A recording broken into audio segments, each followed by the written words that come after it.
Hello, hopefully you know how the Top Gear boss level chats work by now. I'm joined by three of the brightest and most maverick minds in the high performance car game. So let me introduce you. I am joined by founder and CEO of Koenigsegg, Christian von Koenigsegg, by Bugatti Rimac CEO, and founder of the Rimac bit, Mate Rimac, and making his debut on the Top Gear boss level for the first time, Mr. Rob Dickinson, founder and executive chairman of Singer.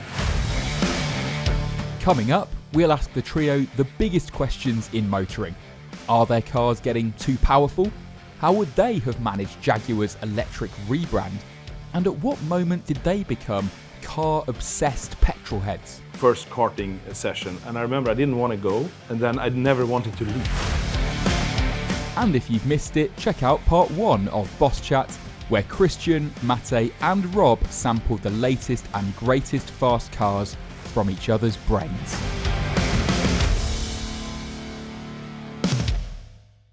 Gentlemen, thank you for joining us. Gents, it's Rob's first time. Don't go easy on him. Be gentle with me. So I'm going to dive right in. My job is to stay as quiet as possible and let you guys have a good old chat. But I've got some themes here. The first one is horsepower. You two gents make cars with 4-figure horsepower outputs. Mate, you'll now be on 2,000 horsepower.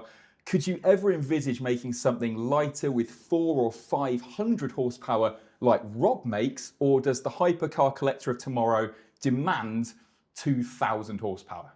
Well, I love both sides. You know, on one side, like the Nevera with 2,000 horsepower, and people will, like the enthusiasts will say like it's too heavy, you don't need that and all that stuff. Yeah, I agree, like you can have like a super light and fun and nimble car, but having 2,000 horsepower also gives you some mind-blowing performance. Like I call it teleportation. Like you just point where you want to go and think about, this is where I want to get, like this spot I want to be next in, and in 3 seconds you are there, like no matter where it is. Like if you want to overtake a car or something like that, it's just mental what the car can do.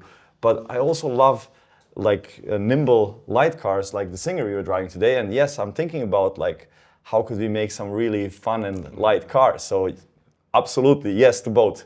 Yeah. Rob, it was your first experience today with that much power, I take it?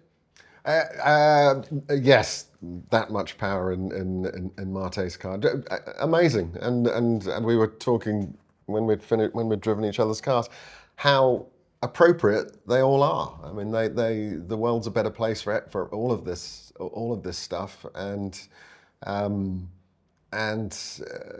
they're thrilling. And you could argue, I think you can argue that perhaps electric cars have a high level of manipulation, but we've manipulated the shit out of the Porsche 911. So and its engineering and its vision and its ambition and its focus, and it's whether it's electrically motivated. I'm a big fan of electric cars, actually. I've got an electric Porsche Macan, which I love, but I also love something that makes a lot of noise and smells a bit as well. I mean, it's all relevant, I think.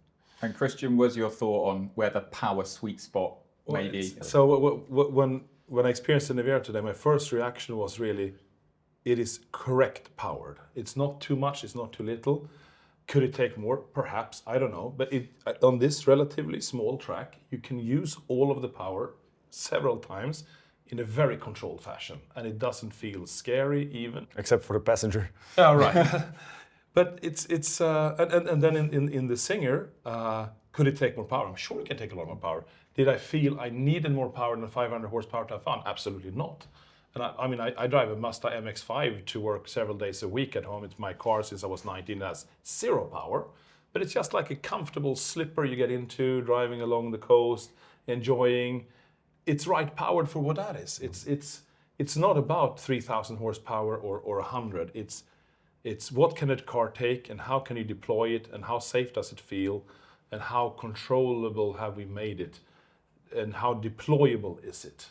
And then of course you have all the other layers on top of the emotions, the sounds, chassis, suspension, feedback, steering, that all comes to play, and you have to gear it in certain directions depending if it's 4-wheel drive or 2-wheel drive, and it was just super exciting today to experience the polar opposite, which probably the super analog Singer and then the super techy Nevera, how they back to back felt super exciting, both of them in completely different ways, but still from a car enthusiast perspective, you can be equally excited. And then you have the CC850, which is kind of a blend in between of everything of this, which is a more interesting combo than I thought before I came here today, actually, to experience together. Yeah, I have to say, Mate let me drive the Nevera R a couple of weeks ago. I totally agree with what you're saying about you have this crazy power output, but the rest of the car is up to dealing with it. But I'm interested in, I'm not an owner, I'm not a customer. You guys all interact with your customers, you have very close relationships with them. What are the trends in 2025 in your industry? What are they asking for? Is it more power, more downforce, more personalization? I think we all know the answer. Analog, analog, analog, analog. Exactly. It's as simple as that. It's just all in analog. I guess we all, especially maybe Rimac, Koenigsegg, Bugatti and so on, we feed them a little bit on top of the analog for various reasons, for various needs and so on, but the wish is analog. Yeah. And so It is, and I no one's asking for more power from us. I think we all probably see the increasing passion for individualization of our cars and making them personal. That's certainly a trend, but no one's interested in none of our clients are interested in lap times or aerodynamic downforce figures, although we are, of course. I mean, we spend a lot of time making the cars as appropriate as we can. But it's an experience and it's emotion. It's emotion, and as Christian was saying, however you get your kicks at 100 horsepower or 3,000, it doesn't matter. And if it's done elegantly and with some passion, and it's controllable, I mean, it's all good. I mean, I think we live in this amazing moment in the automotive zeitgeist that we pinch it was supposed to go the opposite direction. It's like just self-driving stuff, electric by yourself. You have a foot in that as well, I know, but it seems just like the landscape opened up for anything suddenly, and a lot of analogness. And of course, in a landscape where the world is going completely digital, we've all been speaking for years about the watch industry as a comparison, but it's really like that. It's the Swiss watch moment of having this mechanical tactility, and that people are willing to spend a lot of energy and money for the passion of that. Performance is not unimportant, power is not unimportant, but it doesn't always need to be there in all car models that are extreme. Different flavors, like again with watches, there's so many different flavors. In fact, I'm just looking now. So have you got a Singer watch on right now? I do. I wear Beautiful. You have a Singer watch. You, of course, have a smartwatch on because you're the tech guy, and then you're it's somewhere in the middle. Swiss thing from when I was a kid. Yes. Memory lane. So. It's quite appropriate, maybe. Yeah. I think, I mean, living in Los Angeles, or spending a lot of time in Los Angeles, there's a freeway called the 405, which is basically a car park for most of the day, and you want to be in an electric vehicle that has a radar detector that will put you on a train of sorts and take you as quickly as possible, and you can call it your own vehicle. I mean, there's such fabulous opportunity, and at the other end of the spectrum, there's the things that Mate is doing with similar technology for performance. But for me, it's going to be as always, and as Christian says with the watch industry, it's horses for courses. There's a time and a place for that, and there's a time and a place for this. And of course, for daily driving, EV is the best. I mean, if you want to speak on the phone, listen to music, commute, have super safe takeover with the best bang for the buck and environmental aspect and all of this, no question. Yeah. It's just this kind of, we're talking about emotions and having a dialogue with the car, having a wrestle with the car, a good wrestling partner. Challenge, right? Challenge, exactly. We want to be, but we bond with cars. And we say cars have personalities. We gravitate to personalities in our lives because they present a certain amount of challenge, and then we challenge, and then we start to fall in love with flaws and things that are difficult to get over. And I think that's the relationship you have with cars as well, and you bond with cars, don't you? And with that is surely why we're now seeing manufacturers adding in these augmented engine notes, augmented gear shifts, and augmented drift modes. I heard you mentioning earlier about the Hyundai Ioniq 5N, and this idea of almost making an electric car slower so it is more of a challenge. Can I just get your general take on that technology? You know, how much augmentation should we add to cars to make them more of a laugh? Well, my opinion is, like, even the Nevera, which is fully electric, we don't do any augmentation of like sounds or whatever. It is what it is. You know, you want the authentic sound, and we do that also with the Tourbillon and with the Mistrals and so on. There is nothing fake about the car. Like I actually love with the W16 Bugattis, like all cars try to have like fake exhausts, like Audis were horrible with that. And then the Chiron and also the Mistral have actually like, the Chiron Sport has 4 exhausts in the middle, but then has 2 hidden ones in the diffuser. So it's the other way around. So my opinion is like no augmentation, and in my view, like the less, let's say, driver help features, the better. So in my view, either it's fully in control of the driver, or the driver can fully give up control. This in between, like I now have here a rental car that does all the time lane assist and whatever, because there's tight, narrow roads in the UK and so on. Like it's annoying. Like either, you know, completely take over and take responsibility. That's like level 4, or leave me alone. That's my view. No, I agree. And I mean, with the CC850, we have this analog shifter combined with a kind of next generation, never seen before transmission. And you can say, is it augmented? In a way, yes. But it is very much directly connected. Equally, I would say, as a throttle to an engine. I mean, back in the days, maybe in your Singer, you have a wire, do you? Or is it a mechanical wire? From where to where? From the gas pedal to the throttle. It's a throttle by wire. A throttle by wire, exactly. So we've just done that to the shifter, but with the feedback you need and so on, but with the details. We have actually hydraulic systems in the shifter that replicates what's happening in the gearbox in dialogue. So you can say it's like augmented, but you can also say it's as directly connected as many other linkages in the car. Same with an EPA steering wheel. And why do we do that instead of just a manual? Well, it allows us to have the layer of comfort of auto shifting and paddle shifting for track driving. And it also allows us to not have a flywheel on the engine, so it's even more naturally revving and blippable than it otherwise would be. It actually enhances the manual experience beyond what otherwise, well, it would be very difficult to get there into that emotional state. So, I think it's a great way of doing it, but it's all about being authentic about it, and you're in contact, but indirectly. But it enables things you can't do usually. Like Right. you have an auto mode, completely manual, and pedal shift. I wouldn't call it augmenting. It's actually enabling something that... An extra layer of connectedness. I agree. Thank you. And I noticed that when you drive manually, for example, in a mountain pass, and you have your clutch coming in and out, compared to paddle shift, which is maybe more effective, or automatic, when you're feathering in and out the clutch and you're slipping, you're actually driving in a different way when you place the cars in the corners. You can actually, in a way, be more effective, but it becomes more of an exoskeleton, an extension of who you are as a driver, than paddle shift or automatic. But on a track, of course, paddle shift is faster.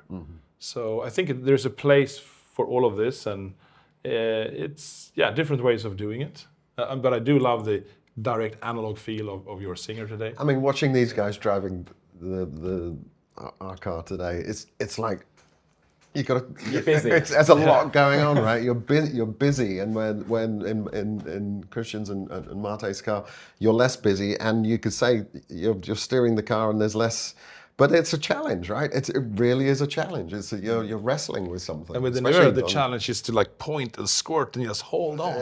It's a different holding challenge. on for dear life, and then trying to get that's the actually bloody true. thing in All the gear. stuff you have to do in the Singer means the 500 horsepower is about right. Yeah. But in the Nevera, when you're holding on and you're aiming, then it suddenly becomes correct with that kind of power level. So. Yeah. Okay, we're going to take a hard left now into rebrands. There's an awful lot of car manufacturers who are not operating in the stratosphere of you guys who are struggling with this at the moment. I was just having a think. Certainly Jaguar has been controversial, maybe also Bentley just showing off their electric future. Lotus, I'm not sure why all these car manufacturers are British, but maybe we have something in common there. What would be your advice, or how would you steer the ship if you were in charge of one of these car companies that's got all this history, but trying to rebrand for a new era? I have a very clear advice. Don't try to do what everyone else is doing. Like, you will not do better screens than the Chinese will. You will not have a better infotainment system than Tesla has. And I saw some of the things that will come out by some of the manufacturers. And I was like, why don't you look at the cars you did in the past, like the beautiful thick wood you had in these cars. Everything was metal, like this beautiful leather interior, the thick carpets. And then, like if you remove the badges and look at the interior of these cars with a big screen here, a big screen there, everything is touchscreen, everything is like this piano black, grills that are not grills and stuff like that. Like there is a market. We are in the 0.001% of the market, but the 1% market or the 5% market is, in my opinion, what Europe should focus on. Like 95% of watches made are digital, 5% are analog. But 90% of the profits in the industry come from the 5% of analog watches. Like Europe should be doing that, Britain should be doing that. You will not be better at doing what the Chinese are doing, what Stellantis is doing, what the mass manufacturers is doing. No way. Stick to your heritage, do things differently. But even Stellantis is struggling. I mean, Alfa Romeo, Maserati, again, they're trying to do rebrands.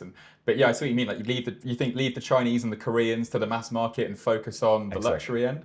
Exactly. What about you guys? It's almost like talking about European car industry struggling. It's almost like the only part that right now is not struggling seems to be the absolute upper niche where we happen to be in.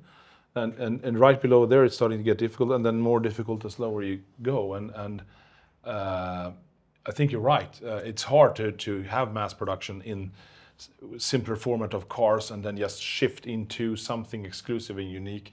But to compete against Asia right now is super tough. I mean, they are really their trajectory is amazing at the moment. So I think every car company you mentioned is British. Yeah, that's the slightly depressing thing, isn't it? And every successful British car company is owned by. And they're some of the oldest, right? And you could say they've got either, to Marte's point, they've got the biggest well of inspiration to dip into, or they've got the most problems. And Jaguar would defend their rebrand as like nobody wanted to buy our cars anymore, and we had to do something radical. Now, how whether you agree with how they did it or not, I would say they had to do something radical. For Jaguar. Jaguar should not ignore their leather and wood past. At the same time, they have to become something that they haven't been before to stay relevant. Lotus, I used to work at Lotus. It's Chinese now, so I used to work at Lotus, and the idea to save Lotus was to build £6,000 electric SUVs. I don't think that's gone very well, and I hate to say it, unless I'm mistaken, McLaren are about to make the same mistake. With an SUV? With an electric SUV. And I think if McLaren think that their SUV is going to be successful because it's going to be more beautiful than the Lotus, I think that's not going to work for them. I mean, Lotus was a great car. It is a great car, right? Well, Lotus is a fantastic, and Lotus were on their knees when Colin Chapman was running the company. Right. You can't make money making cheap sports cars. You can make fabulous cars that we all love, but you can't charge enough money for them, and they're still expensive to make. And you can't. And Lotus have been trying to be Porsche, I think, for 30 or 40 years. The Cayenne model is not going to work for everyone, I guess. No, and it's a bit late, right? Yeah, that was like 15 years ago when that. But it's also the platform, the Touareg, the Q8, the Cayenne, the Urus, the Bentayga. Sharing. Yeah. You can't do that when you're not Volkswagen. And looking at the JLR, of course, Land Rover and Range Rover, they're doing great. I mean, I was actually wrong in saying what I said before. They are doing fantastic. So you have this like struggling Jaguar, fantastic Land Rover and Range Rover division that's just flying for. Well, I think the Land Rover side have been progressively going, and of course they've got. Jerry McGovern, of course, is at the helm for the Jaguar rethink, isn't he? And I think it couldn't be in better hands, to be honest with you. I looked at the Jaguar, the show car, the triple, what's it called? Type 00. Type 00 at Goodwood. Yeah, nice. And you liked it? I just wish they hadn't painted it a satin blue. Right.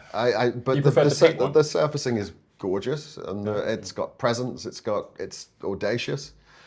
And Jerry McGovern said something very fascinating about someone who said to me, said to him, well, why has it got this huge long hood where and there's no engine in it? He said, that's like asking me why people try and climb Everest.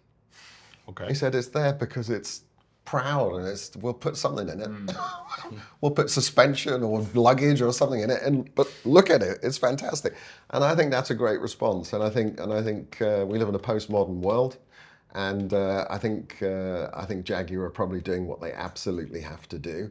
And I'm pretty sure that the production car that is born from that very challenging and divisive concept car will be interesting, and I hope it will find its market. Jaguar deserved they all deserve to survive, don't they, and prosper. But I think it's a bold move from Jaguar. Yeah. I wish them the best. Right, there we are. We have the advice for CEOs of the world. Pause here, write all that down.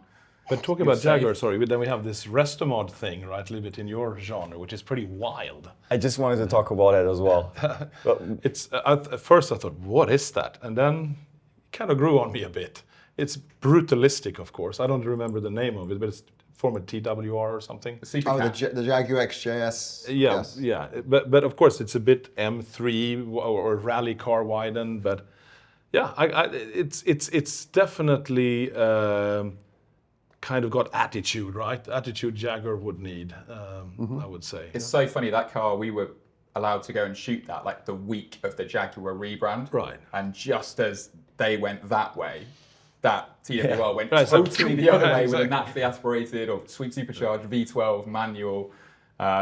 Really talented British designer, shout out to Kaiser, who started out on Instagram designing kind of cyberpunk cars and then came out with this incredible looking machine. And you had the polar opposites of what Jaguar could be. Yeah. Exactly. But maybe just like Restomods themselves, just one thing I wanted to mention. Like, I love older cars as well, but I guess we are all like buying cars from our youth once we can buy them. Exactly. So I'm not going that far back yet. I want to, of course, one day also buy some really older cars. But what they have in common when you drive them, and I just spoke with our chief test driver Miro, he has the same, like he loves the Impreza, and he just drove, I don't know, in 1990s Impreza, like when he was starting it up, it like the screen had Microsoft DOS booting up for like 60 seconds before.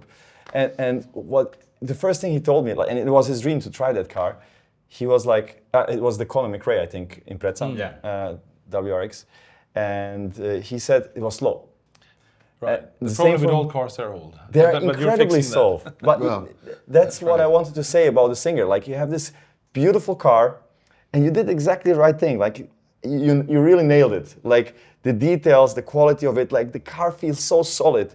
Like, just sitting in it and touching it and looking at all the details, like the shifter mechanism and so on. But then you have the performance, you have stuff that you expect, like ABS, you have a working air conditioning, you have maybe Bluetooth, so you can connect to play your music. So all the flaws are gone, and you still have this beautiful shape. So I just love the concept. Thank you, man. And there's so many cars that I would love to be like that. Like, I was always crazy about the E30 M3, but it's so incredibly slow when you drive that car, So It looks still fast in my eyes. Yeah. When you see it, because I remember it's a very fast car as a kid. You've And got a to do your dreamy car. V10 version. V10, manual or sequential, carbon body. Rob can sort that out for you. one day I'll do that for sure. One day, maybe together. Sure. Okay, one more doom and gloom question, and then we're going to have some fun. But I just wanted to say, the world's in a bit of a difficult place right now. We have tariffs, we have up and down economies and inflation. In the past, that would have destroyed your businesses. You had the 90s, the Bugatti EB110, the Jaguar XJ220, the McLaren F1 were all kind of killed by a recession. You've had oil crises. Christian, you've been around in business long enough to remember the 2008 crash. Oh yeah, absolutely. So- That was very interesting times for us. So Totally, but now it strikes me that there's a new hypercar every week almost. Are you recession proof? who knows? But back in 2008, our biggest market was the US. We were shipping like every other, maybe 2 out of 3 cars to the US.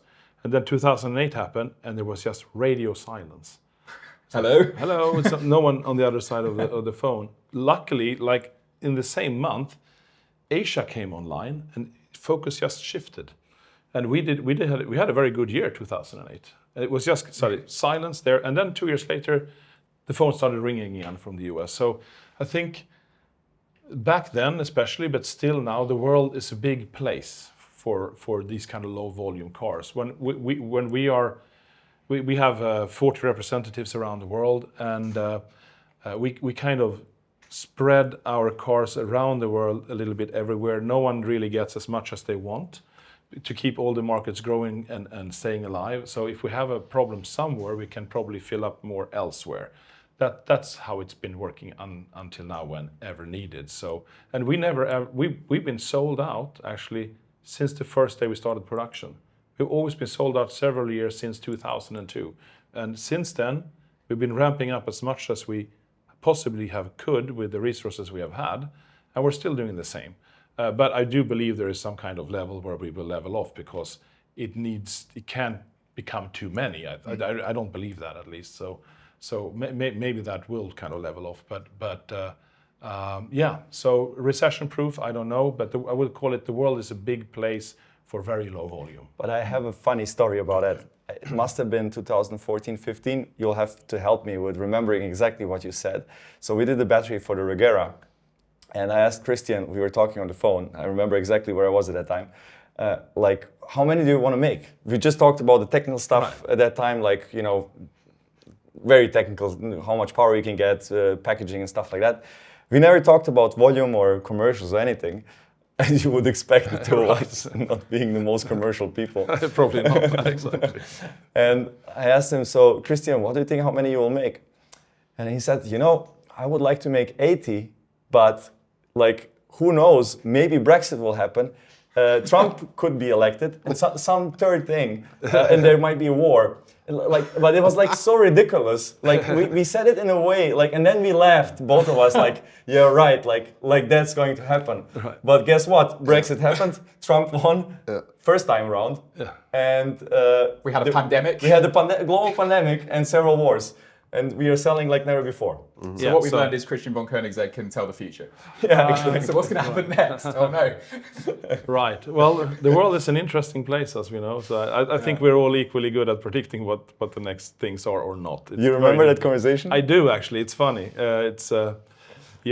It's unbelievable actually what happened after that. No, it's just funny. I remember how, like, now it sounds, you know, obvious, but at that time it sounded so ridiculous what he said, like if those things happen, but all of them happen and more. It's all against the odds. But Rob, you know, even as the world fluctuates, does demand for your cars just skyrocket? Well, I wouldn't say it's skyrocketing. It's stable, and I think COVID. I mean, so many people went crazy buying cars when they were sitting in their underpants during COVID, right?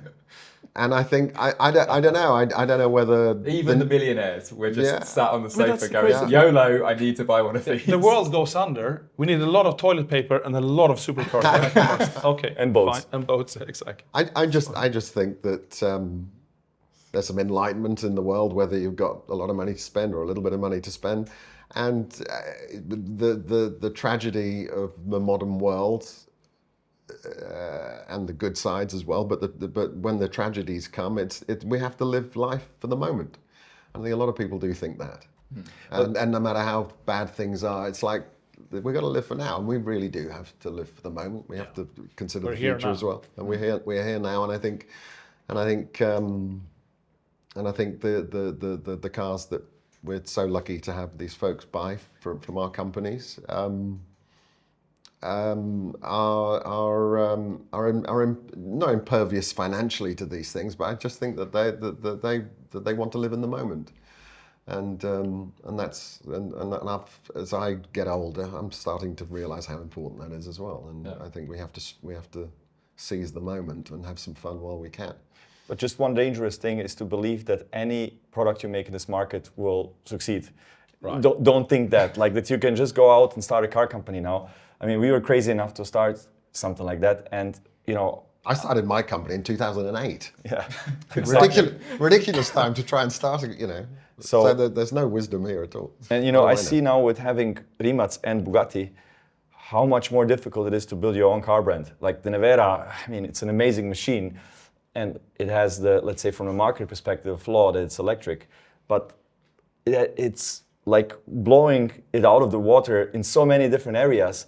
But if it wasn't for Bugatti, I'm not sure we would still be around today. To come to this level where we are today was such a long journey, and so many things had to align, and so many stars, and we had a lot of bad luck and lots of moments that nearly killed us. Like in most majority of the time of our company, we were more bankrupt than not, you know. And to start a car company today, and people come to me all the time asking for advice. And you know, when I started, everyone told me it was impossible, and I still did it somehow. But I hate to be the guy saying like to young guys today, you can't do it, it's impossible. But it's really tough. Like the graveyard is full of sports car companies, and before, you know, in Geneva, you could see new car companies coming up all the time, and then next year they're gone. So, you know, don't fool yourself in thinking this is something you can just go ahead and do. It's difficult to make it happen. Very true. I remember when I was 22 and decided now I will start to build my childhood dream. I knew I was the wrong person in the wrong place at the wrong time in the wrong country with the wrong background, with everything wrong. But and I had studied failures in the car industry more than successes, because I wanted to avoid it. Well, that's a good bit of advice, actually. Yeah, look at who's done it wrong and who's gone exactly. bust. So why did they fail? It's why terrifying. Did they fail? If you look at it like that, it's terrible. Much more. And then I, of course, studied whatever I could about how cars work and whatever. But why did they fail? And my conclusion was that most of those startups that failed, they started out with it. It's going to be fun and we're going to make money. Yeah. It's going to be a good business. Yeah. And it's like, no, it's going to take forever. It's going to be a nightmare. I walk through the dark forest. Everyone's going to laugh at me. I knew that. And that happened, actually. Absolutely everyone for a very, very long period of time. And that's okay. And I'm going to live with that. And I'm going to keep on walking. And I did that. And there was even times where it was like, as you said, you're kind of almost bankrupt and you don't know how to pay the salaries or this or that. And then you say, this I expected, and I knew this would come, and it's okay.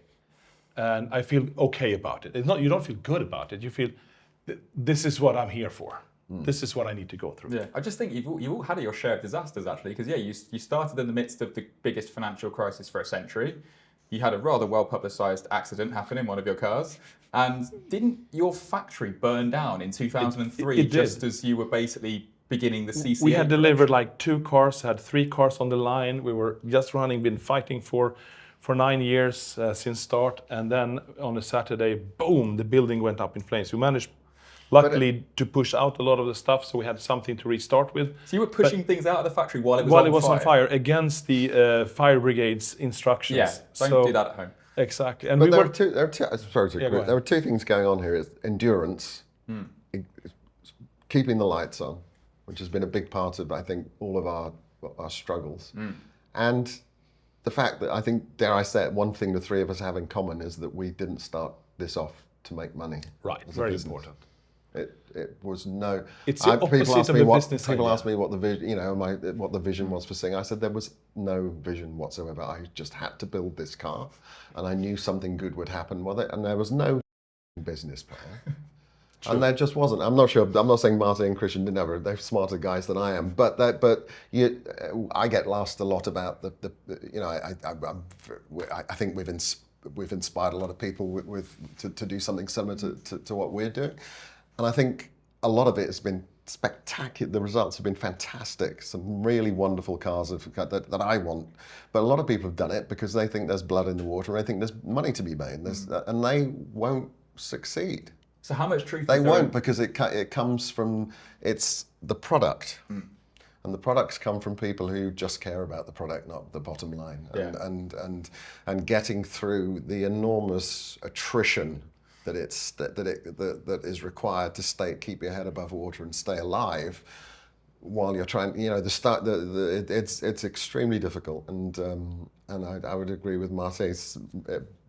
You have to be careful why you get into this business. So how much truth would you say there is in that old saying that the way to make a small fortune in the car industry is to start with a massive one? Well, I think none of us did. That's the thing, isn't it? You never did, but you still have to go through that burn phase until you're sustainable. Yeah. Maybe to scare the people here, I raised €1 billion for my company so far. €1 billion that investors gave us over the last 15 years. Most of that in the last 5 but years. You are not a billionaire. No, I'm definitely not. So there you go. That's where it took €1 billion to build the company up to where we are today. Yeah. And initially, no one wanted to give any money to the company. We had to bootstrap and just barely survive. But in the meantime, we have big investors like Porsche, Hyundai, and so on. But that's what it takes to build a company like this. Yeah. Okay, let's get away from economics then. Let's just talk about car nerd stuff. All of you are, in the greatest possible way, detail obsessives. You love doing things in-house. Christian, you've given us hollow carbon fiber wheels, light speed transmissions. Mate, you're the king of batteries and e-axles. And Rob, I was reading the other day, it takes 3 months to singerize a body until the condition that you're happy for paint to go on it. I wonder if you could give us, what are your favorite innovations that you've come up with in your career? One invention, one mad idea that you're most proud of? I like how he looked at Christian for the mad ideas. These two have got lots. I'll take Christian's manual automatic gearbox. Yeah. I'd go along with that. Although triplex suspension or? Well, I would say the triplex suspension, which we're starting to see derivatives of in other cars nowadays. I mean, we were just at Goodwood now and with the Satyr Spear, and there's no way that car is allowed to do what it does with stereo amplifiers, air conditioning, glass windows, and so on. We beat straight out cars that are almost equally powered, completely stripped out because of the chassis and the suspension and some aerodynamics and other stuff, but then and the transmission, whatever. But what the fundamentals of and it's kind of straightforward and simplistic in a way, but when you get that right, it's like magic. It's like some stardust holding the car to the ground. It's just unbelievable. Mm-hmm. So yeah, I don't know. I love the shifter as well and this and that, but it's kind of all the small details coming together as a whole that makes the. I mean, you've probably had 3 patent ideas in the time we've been sat here, so it's probably an unfair question to ask you.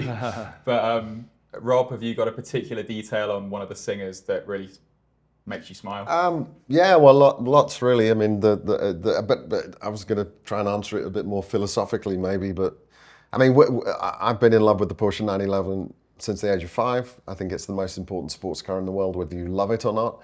Maybe something that I'm most proud of is that the utterly indulgent, neurotic attention that we have lavished upon it, and I feel that perhaps a lot of people know the 911. I feel I know it just as well as they do, and I have a point of view about it. That our cars are horribly expensive, unavoidably expensive, and we have managed to suggest to the world that a Porsche 911 can be an old Porsche 911 that was born in Germany in the 70s or the 80s or the 90s, whenever it was, whatever era that we're celebrating, can be worth this. And obviously, what's the value? It's a whole discussion about value and what things are worth. Of course, a Porsche 911 should be worth $3 million. Of course, if it's been utterly respectfully and neurotically bowed down to for the legend and the icon that it is. Why not? I mean, I knew when I started the company, I knew that our stuff was going to be controversial. I knew it was going to be difficult for some people to absorb, but I think we tried to do our work with sincerity and authenticity and respect the genius of a starting point. We have a starting point. These guys are making up from scratch. This is what's so magnificent about these cars we've driven today. We are trying to respect an icon and imbue it with more value, and I think we've been quite good at that. And I think I'm very proud of that, and I hope I think you built and hold the industry. I mean, there's quite a lot of followers. Yeah. Well, Singer has now become a verb. It's now become, in terms of adding huge amounts of quality and a restoration that takes a car to a new height. It's not just the name of your company. It's now become like the Singer treatment is sort of something that people use as shorthand to describe that process. Yeah. So in a way, you've kind of created your own verb to describe what you do. Yeah, and we're going back, I just knew it was. I mean, restomodding, I hate it. I understand it. It's not a nice word. It just feels so dismissive. But we didn't invent it. Of course we didn't. People have been restoring and modifying cars all over for years, 10 decades. Yeah. But the way we did it wasn't to make any money. It was nothing to do with making any money. I considered it art. I'm not an engineer, and we were good at finding Singer are very good at knowing what we're not good at and finding really good people to make friends with to help us do what we need to do through our vision. I just think that we attacked it with passion, and it was like making music. And I think that's why, and we've managed to stick around financially, and we've managed to prove that we're not bullshitters. And I think the same with these two. They're the real deal, right? And I think we managed to prove we're not bullshit. At least we made something. That goes a long way. And Yeah. I think with the advent of the internet, which we've all benefited from, your message can be very unfiltered, and we can get the message out without the usual nonsense we had to in the 80s and the 90s. Through, we can talk to people, and people can believe us or not. And our products hopefully speak for themselves. And Mate, in terms of something you take most pride in, is it an invention or is it a philosophy? Well, I was just thinking about it as the guys were speaking. So for me, like, just thinking about these cars, and it was the same with them, like the Nevera, for example, and the Tourbillon were just like some electrical signals here. Nothing existed, nothing. And then, like with the Tourbillon, I wrote down a brief. I just recently rediscovered that document. Like I wrote down like a 10-page document of what I want the car to be. And it's exactly that, like it was like, I don't know, 5-6 years ago. And like I had in there V16, analog instruments, like all of these things that are now making this car successful. And you have an idea, then you write it down, you tell other people, and then these people organize together, and lots of hard work by many people, by suppliers, by partners, money from investors or from customers, whatever. And so much stuff that has to happen, so many things that have to happen in sequence or in parallel, that in the end you get, you then sit down in something, you are surrounded with thousands of parts of carbon, copper, titanium, aluminum, steel. All working together. All working together, like the electronics, the software. And it just started as nothing more than a few electrical signals in somebody's brain. Yep. That's a cool thought. And But you actually, manifested it. You wrote it down, Exactly. and you put it into the universe. And I'm every the day hippie churning. here, and that's got a lot to do with it. It came from a good place. It came from the heart, and you meant it, and you did it. And I think you had some help from someone. I'm going to do a quick speed round, if you like. So we're going to do some shorter form answers here. Christian, I think I know the answer to this question. Waiting lists. I want to know who's got the longest waiting list. Now, if your cars are all sold out, I guess your waiting list is currently infinite? Well, I hope not infinite, but it's several years, up to 4 or 5 years of waiting at the 4 or moment. 5 years. Mate, if I ordered a Nevera R today, when do I take delivery? end of next year. So the Nevera Rs are available, but no Bugattis available. All of them are sold. Okay, no Tourbillons. I can have a Nevera R. And Rob, the new Carrera Coupe, your latest brainchild. What about one of those? They're all gone. Ah, They're all gone, which is amazing. And I think Singer and Christian's fabulous company are having this similar challenges, battles that we don't want people to wait. I don't think Christian wants for sure. We his would love clients to do wait it for 4 to faster. 5 years, and we don't want our clients to We wait for 4 to 5 years. we try to improve. We were speaking about paint. Is paint a bottleneck for you guys? Everything's the bottleneck. It's a car. You can't push Your the, obsession is the bottleneck. the car. Well, yeah, everything. But the car doesn't leave the building until all the bits are on the car. Getting the bits in the building to build the car, it's the crazy. And this is where Christian's genius is that he's doing as much of it himself under his own roof as possible. Can you just appreciate that? Like for the Camera, let me try to do it. You do your own monocoque, your own wheels, your own gearbox, your own engine ECUs, your own electric motors, your own battery pack, your own inverters, your own infotainment system, your own seats, your own upholstery, your own carbon body panels, Wiring harness. like The only thing I can say, it comes from the right mouth. You kind of do almost the same amount of things for your cars. and I bet even the tyres are bespoke to that car, aren't they? Actually, no. Oh, so the only thing that's off the shelf is the tyre? We used to say the windshield wiper, but that's now special. Even that is So good. tires are maybe sometimes they're customized, but most of the time we can find something we can. No, but there is no one in the industry, believe me, even close to that level of vertical integration. No one close. Yeah. This is why I'm glad that Christian's on the side of the good guys, because otherwise if you decided to, be Dr. Evil, then it would have been bad news for the world. That's going to bring on to my final question, but I'll leave that for a moment. The other thing I wanted to ask is, since we last did a boss chat, the world of AI has exploded. How and are you indeed using AI in your companies? It's amazing, and Christian and I were talking about it, weren't we, 10 minutes ago, about how game-changing it is, and I'm not even 2% into it, but for launching points and for challenging yourself and for being presented with something that you couldn't have thought of yourself, it's like having 100 car designers in the room with you. So is that and what it's you're like asking? having 100 engineers in the room with you. Are you And of asking it course, to some make of it isn't always 100 of correct. anything. But are you asking it to make like suspension calculations? Or... No, we're asking it to do all the very prosaic things like show me a BBS wheel from, blah blah blah blah blah, or something. But they're just just incredible leaping off points, and it gives you stimulation that you wouldn't have otherwise had, and that's incredible. Sparking the creativity. It's just like having a super smart half-lying person in the room. And you need to, of course, ask them from different angles to get the right answer out. And that's what many people have against it. But it's hallucinating and lying and this and that.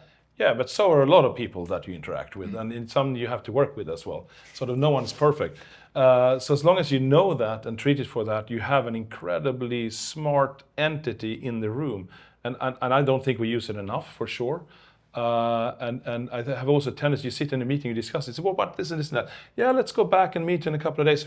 No, let's chat GTP right here in the meeting now. Oh, look at this. Oh, now we can do, that was an interesting angle. Is that really true? Oh, you were lying. Okay, let's try it again.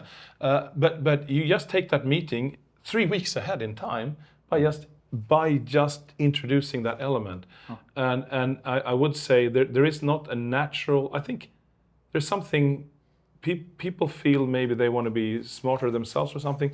No, just give up. Just use it as a speaking partner, is my advice. And don't trust everything it says, but bounce, take it into the team and use it. It would be stupid otherwise.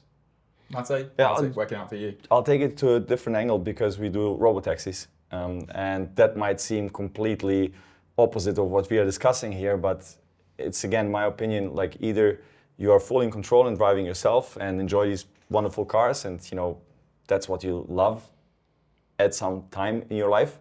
While in other days, and maybe for other people, it's always you don't want to drive. You just want to have the best, most comfortable service you can have. Like I like this analogy. So if you look at it, like a schoolgirl will have the best phone today that you can have, like an iPhone, right? Or whatever. Doesn't even have to be the latest one. And a billionaire can have a better phone.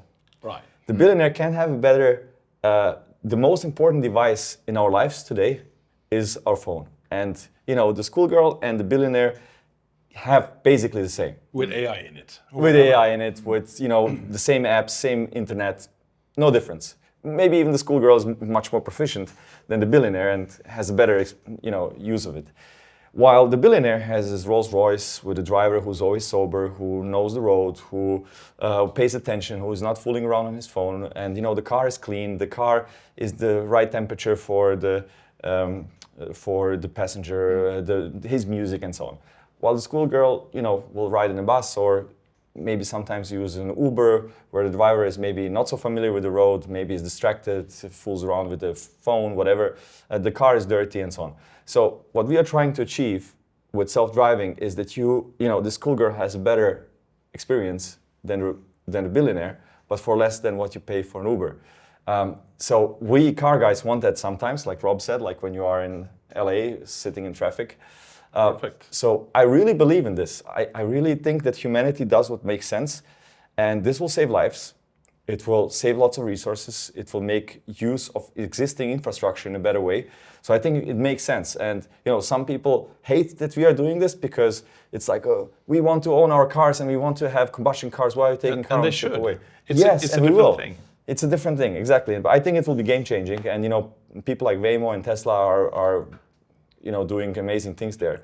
So I think that's one thing, maybe another advice for car CEOs. Everyone talks about electrification like it's changing everything. It's changing nothing. You used to buy an exhaust and an injection system and, I don't know, a gearbox from Bosch and ZF and Continental and so on. You put it in the car, you sell the car to the dealer sells it to the customer. Now you do the same, just instead of buying an exhaust, you buy a battery, you buy an inverter, you buy an electric motor, you make a car, you sell it to the dealer sells it to the end customer. But with this, everything changes. Like the power completely shifts. Like someone like Google or Uber will just order 500,000 cars and go to the lowest bidder with 5,000 pages of documentation who will make this car in the cheapest way, and you will not care if it was made by Stellantis, by BMW, by a Chinese company, you will not care. So that's going to change the industry completely. I think you're absolutely right. Yeah. And maybe we'll talk about the European car industry, look towards that more. I mean, it's always feels like it's in the future and it should have happened 10 years ago. Maybe it won't happen the next 10 years. But it's already happening a little bit here and there, and in 4 or 5 years it will explode. Yeah. It's just like that. It feels like every few years we say, God, it's never been a harder or more exciting time to be in the car industry. And then a few years pass and then some other crazy event happens and the cycle repeats. But we're not going down the doom and gloom route again. I'm going to finish on a question that will help the screenwriters of the future when they're making the movies of your lives. They will need the superhero origin story. For Christian, maybe the supervillain. We're not sure if you have you live under a volcano and building a space rocket. But I want to know about the moment, the experience that made you car guys. And what inspired me to ask this was, Rob, I was reading or hearing you tell a story a long time ago that it's literally you're in the car with your dad and something overtakes you. I wonder if you'd share that story with us and then we'd see if the other guys have a similar moment. August 1970, the A9 autoroute between Béziers and Narbonne. I think I was 5 years old. We were chugging along in my parents' VW Beetle. My parents were both teachers, so we had long summer holidays. My father was the biggest Francophile you ever met. Anything that was French was the best. And we were and this car, and he said, look over your shoulders. And I was in the back of the car with my brother, and we looked over and there was this car with yellow headlights and this big smiling face coming towards us very rapidly, and it shot past. And I remember it had this smiling face, and as it shot past, it had this very angry face, and the wheels were like this. I was 5 years old, the negative camber on the rear wheels. You this, picked up this on that. delicate, and it shot past with these kind of cross-eyed, which of course the Porsche 911 has this kind of cross-eyed visage at the back, when the early cars did. And my dad said, that's a Porsche 911. It was like a moment of profundity. And they're like and it was sunlight shot down from the clouds. And I was just in awe of what this weird thing was. It shaped the shape, who the you noise, the Wow. negative The camber as camber. it sat down on its rear, and it was kind of, because it accelerated past us. Yellow headlights.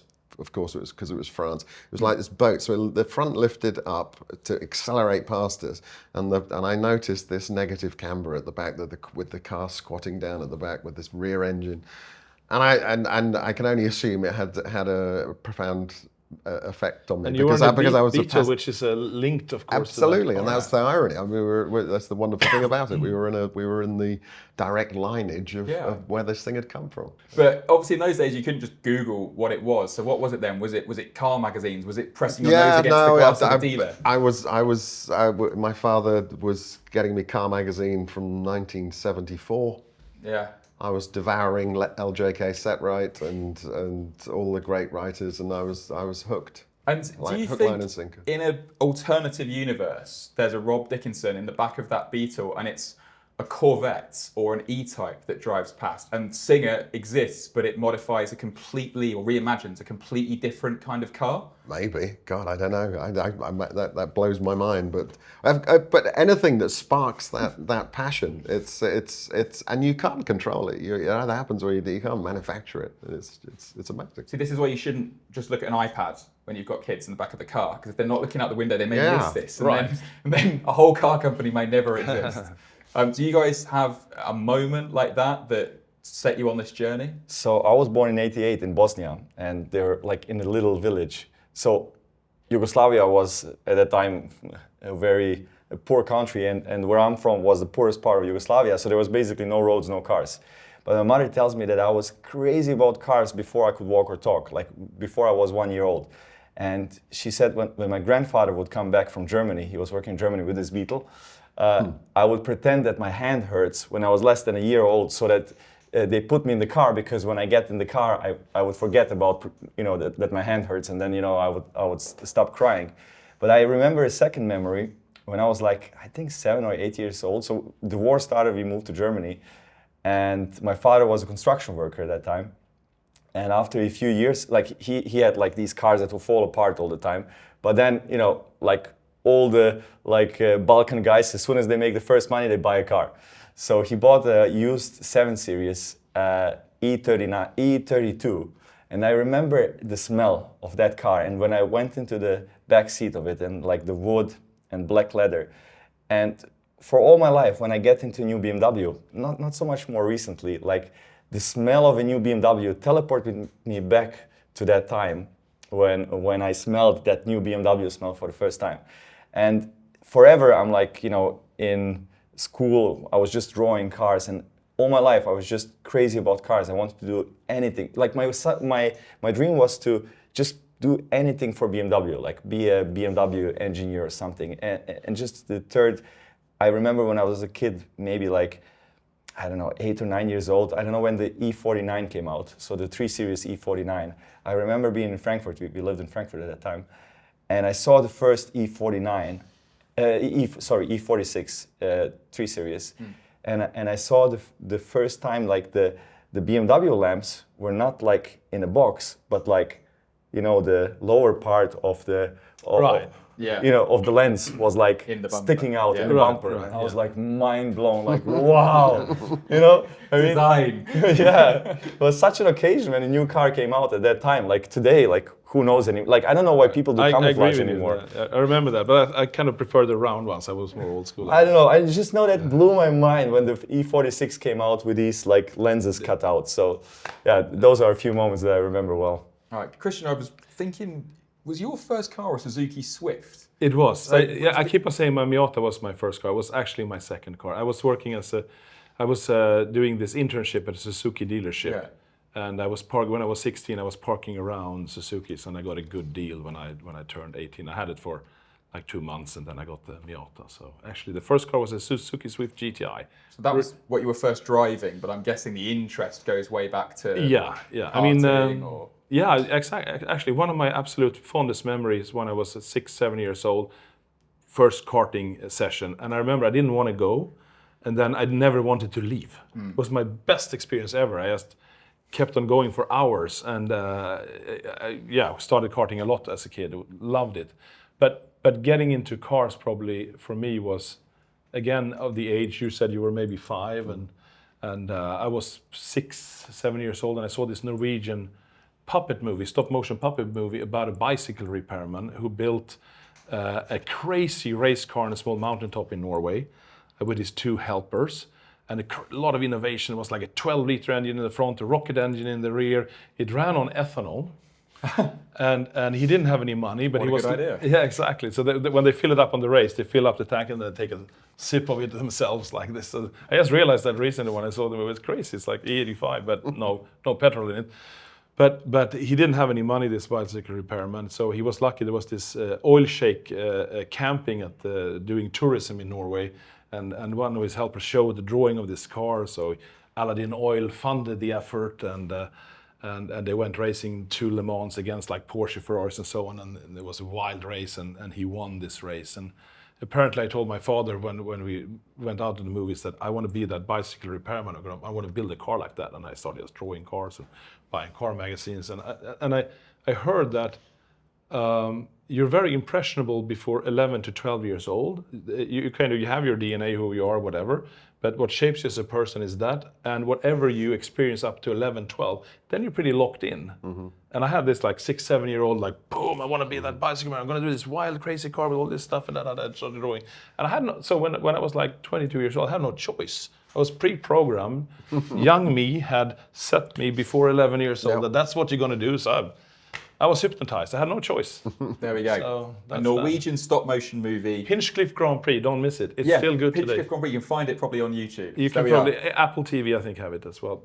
It was actually dubbed into English with this Murray, what's it called? Murray Walker. Murray Walker. Oh, the greatest Formula One commentator of all he time. comments the whole movie. The music is beautiful. You will be. It's a bit slow sometimes, but the race is amazing. My kids even loved it, seeing it, so I can warmly recommend it. Brilliant. You will be surprised how cool that movie is and why you haven't seen it. It's the most seen movie in Norway ever. There are like 3.5 million people living in Norway, and 5 million have seen the movie. That's how many tickets they sold in Norway. So It's just you watching it over and over. yeah, it was on the cinemas for 20 years or something like that, on every Christmas Eve. A Norwegian stop motion movie, E46 headlights and being overtaken by a Porsche 911. 3 of the ways you can get into being on the hypercar boss level. I'd like to say, gentlemen, Christian, Mate, Rob, thank you very, very much for joining us today. Thank you for not putting each other's cars in the undergrowth. I tried. Make sure you did do it. Good old go. Make sure you go and check out that video on the channel. Go back into the channel to find the last time we've got the bosses together to put the world to rights. Thanks very much for watching and see you next time.